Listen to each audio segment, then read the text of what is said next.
Hi everybody, this is a overview of what we're going to be up to during week 2, which is July 8th through July 14th. So this week we're going to be focusing on 4 topics: learning targets, curriculum-based assessment, sound design of assessment, and selected and written response.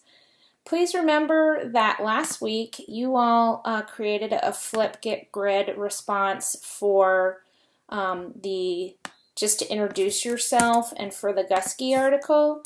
So make sure that you have obviously posted a response to that, and make sure that you have selected 2 people to respond to as well, since that is part of your grade. Y'all can respond to your peers. You can also feel free to respond to me as well. So that's just a reminder because that is in week 1. I'll probably move it over to week 2 so you guys could find it easily. But just FYI, don't forget about that.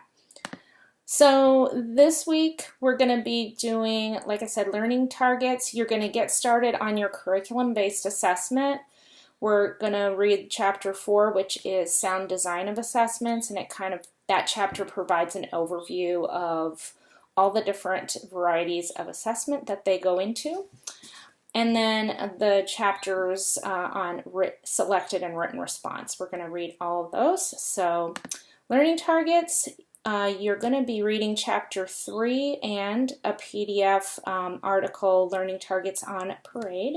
And this is a good article that just talks about the importance of making sure that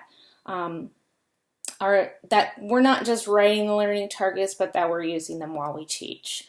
I linked 2 videos here if you find those helpful for thinking about the readings in more depth. These were created by Dr. Hannah Reeder, and they're very nicely done, so I figured I can't do it better than her, so we're going to use hers for this particular topic.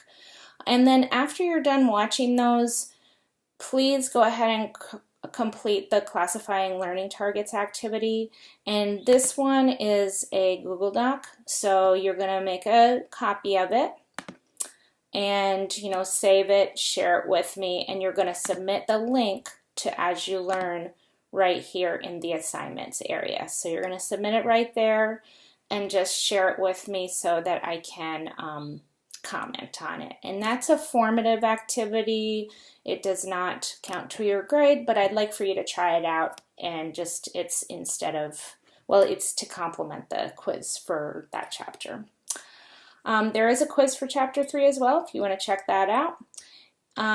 So this week we're going to be starting your curriculum-based assessment, and so here on this link I have the materials all the materials you should need to get started with that. You are going to want to watch these videos to help you get started and get yourself a partner who is in the same content area that you are, so that you have somebody to work with on this assignment. Okay, let's see here. Chapter 4 is sound design of assessments, so we're going to read that chapter.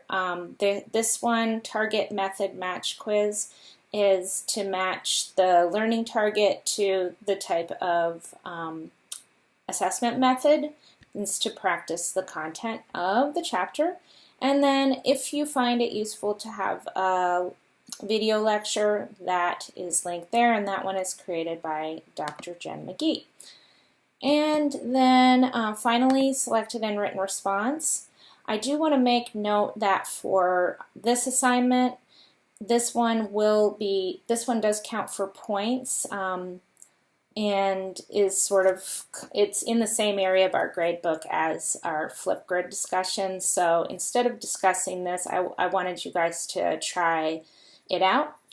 So this is sort of a knowledge check and an application activity that I created. So you might want to check out the video and then check out the selected and written response. Again, this is a Google Doc, so you're going to want to make a copy of it, share it with me, and when you're done, you're going to submit the link to As You Learn. I think that's all for this week, so I look forward to us getting started with your CBA, and if there's anything that you need or you're having trouble locating, just let me know. Okay, thanks.